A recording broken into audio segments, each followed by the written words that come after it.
We are in a very special set of readings in these 3 weeks. Last week we had the woman at the well, today the man born blind, and next week we also take from the book of the Gospel of John and hear the story of Lazarus. These 3 readings were part of the early church's celebration of Lent, or the preparation time for those who were going to be initiated into the church through the sacraments of initiation. These 3 readings were used in the very Church of Jerusalem in many centuries ago. And so in many ways, it's an opportunity in these weeks to reflect on what our baptism means for us. How is it that we should understand something new about ourselves? And from the very start, we get an understanding here in this miracle of the man born blind being healed, being given his sight, that it is about how God all intended from the very beginning, when we were formed out of clay, as he also, Jesus, healed this man by putting clay on his eyes, what he always intended for us to be, what we are called to be, and how baptism reawakens that, makes it complete, brings God's plan to fruition. The first thing we see is that this man who was totally ignored by everyone, in fact, we don't even have his name here, is all of a sudden the center of attention. He's an individual who now is inserted into the community.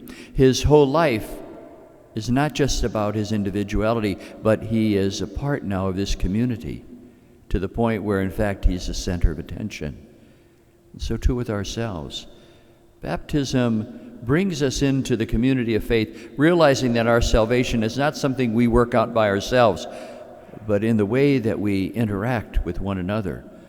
That's why participation in the liturgy is so very important for us, whether it comes through the means of this television Mass for those who are unable to go out, or those, in fact, who are able to come together in the community. We are what God has wanted us to be when we come together and we see ourselves in relationship to one another.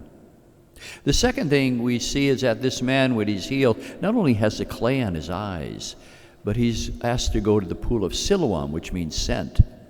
It is for us an understanding of how our lives really are about being sent into the world. We're not just here by happenstance, that God really has something in mind for us.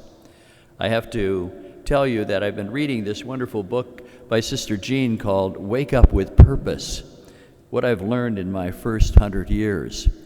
It's a story of a religious woman. We all know her from maybe her coaching and her involvement with the Ramblers as an individual who has purpose in life. She wakes up every day with the sense that God has sent her. And that too is something for all of us to capture in our own lives, that we're not just here existing through the years, but they're really sent into the world. That too has to be part of our understanding of God's purpose for us from the very beginning, and which is brought to fruition and awakened in us in our baptism.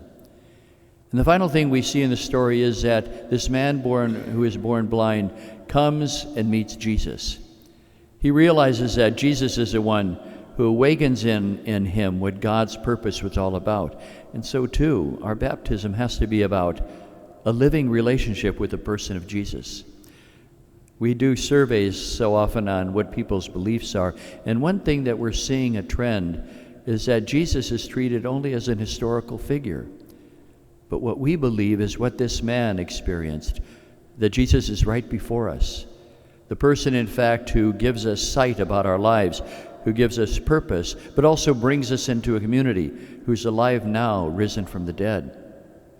And so Lent is an opportunity as we prepare people for baptism and prepare ourselves to awaken our own baptism, to remind ourselves that it is about God's purpose for us, belonging to a community, having a sense of purpose because we've been sent, but also rekindling our relationship with the person of Jesus.